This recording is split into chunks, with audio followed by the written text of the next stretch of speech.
This way? Yep, long ways, like Connor has it and Weston has it.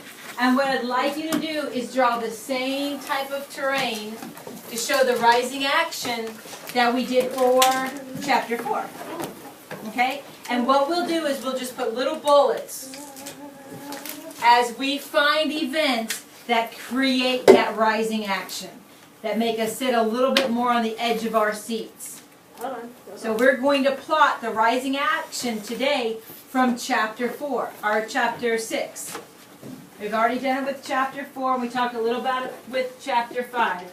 So today we will plot the rising action, so we're going to go long ways. Yeah, long ways for the rising action.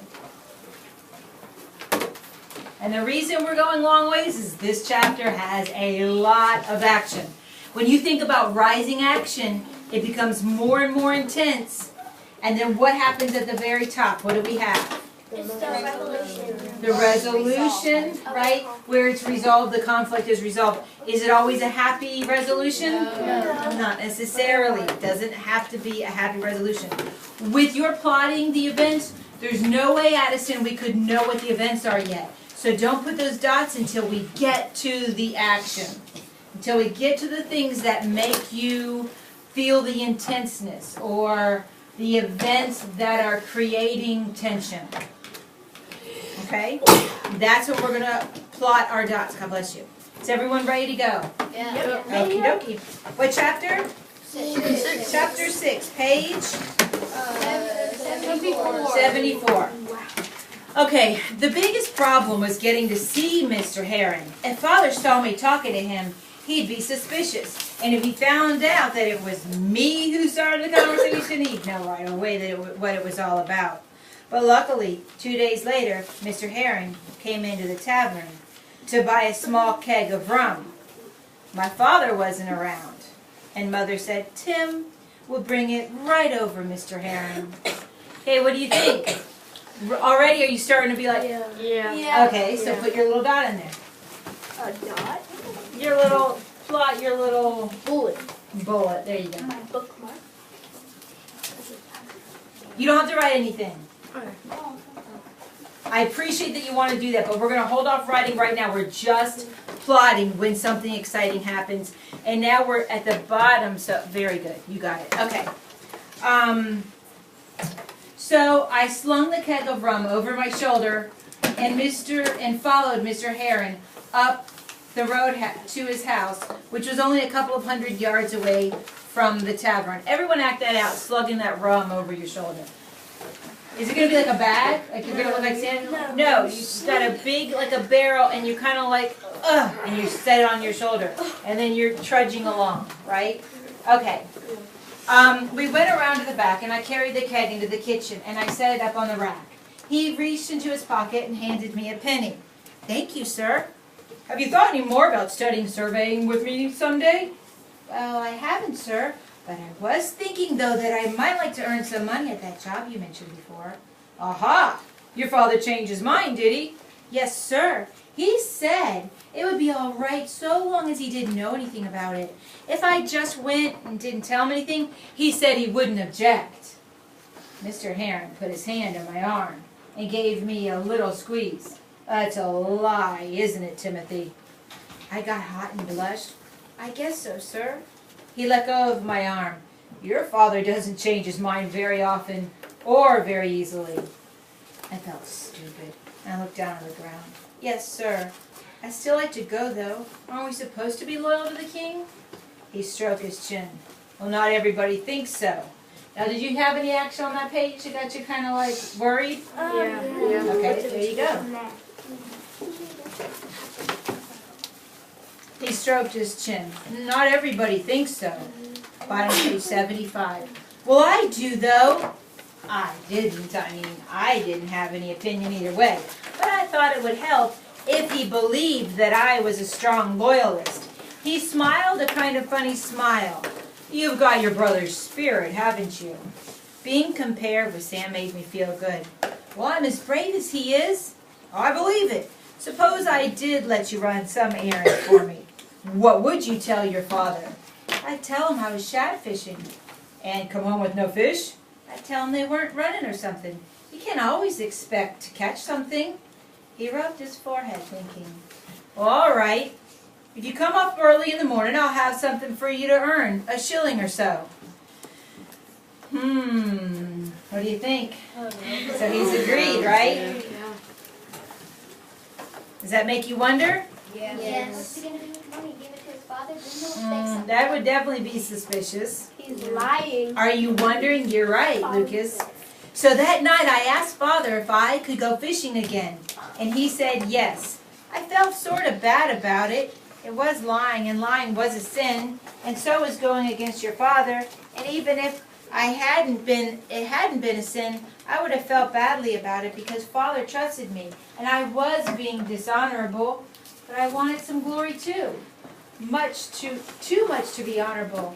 So Wednesday morning, I got up way before the sun, when it was just beginning to get light, took my fishing line and hooks to make my excuse hold up, and I walked down to Mr. Heron's house. I was lucky. It was a good day. That time of year, it could easily have been pouring rain and cold, but as the sun came up, there was only streaks of clouds in the sky. The birds were singing and the wild flowers along the roadside were bright and gay. I felt excited in a good way, and as I walked along to Mr. Heron's house, I began to whistle Yankee Doodle. Before I remembered that I ought to keep quiet so people wouldn't notice where I was going. When I got to Mr. Heron's house, I went around the back to the kitchen door, and I started to knock. But I had hardly got up my fist when the door jerked open, and Mr. Heron grabbed me by the arm and pulled me in. What do you think, you guys? I like that look. He was angry. He's like, I was sleeping. His father might be in there trying to catch him. We walked down a hall and into his study. It seemed awfully rich to me. There was a little stove there with a few coals glowing, and a desk piled high with papers, and a carpet on the floor, and some chests of drawers. He sat down at the desk, wrote something out on a piece of paper, and sealed it up. Timothy, you'll have to move quickly. This message has to go to Fairfield. It'll take you at least 5 hours to walk down there and 5 to walk back, and you'll have to be home before dark in order not to raise suspicions. Have you ever been to Fairfield? A couple of times, with Father and Sam to get rum. Well, then you know where the dock is. Now, listen carefully. Just before you get to the dock, there's a road off to the left. Down the road, about a mile, there's a house with white siding and green trim. Knock there. Ask for Mr. Burr, and give him this letter. He'll give you a shilling, right? Now, repeat it back. I did so, and then I tucked the letter down inside my shirt and I left, slipping out the back way and through the pasture before I cut back onto the road. The sun was now up and was rising over the meadowland, just to the east. I judged it to be about 7 o'clock in the morning or evening. The sun wouldn't go down again until around 7 at night, which gave me 12 hours. Plenty of time if I walked along swiftly. In fact, if everything went well, I could easily be back by the middle of the afternoon, which might even give me time to catch a few shad to show Father. I hid the fishing tackle behind a stone wall just in case. I moved at a brisk pace. Despite the sun, the air was morning cool and fresh. It was nice weather for walking, and I felt excited, not scared. I was worried about dropping the letter, though, and I kept touching it to make sure that it hadn't fallen out of my shirt. After a while, I came to the place where the road from the center runs into Fairfield Road. I stopped for a minute to rest, to see if I could find a better way to show the letter so it would be safe. I was trying to find a way to hitch it under my belt when I heard somebody shout. I looked up. Betsy Reed was coming down the road from the center. Oh, he go. You gonna plot it, Lucas?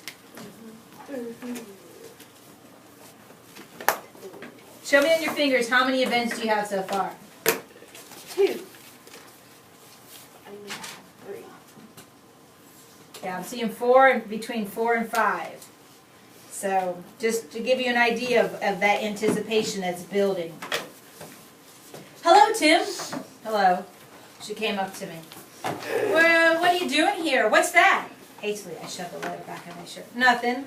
Well, it isn't nothing. It's a letter. She smiled. You've got a girlfriend. No, I have to go. I'm in kind of a hurry. I'll walk with you. Where are you going? It made me nervous having her walk with me. She wasn't suspicious of anything, and I didn't think she'd go down to the tavern and tell Father she'd seen me. But if she happened accidentally to bump into him, she might say something. Oh, I'm going fishing. Fishing? On a Fairfield road? Oh, there are shad in the millstream. Well, you're going the wrong direction. Well, I know that. I was up there already, but there weren't any shad, so I'm going someplace else now.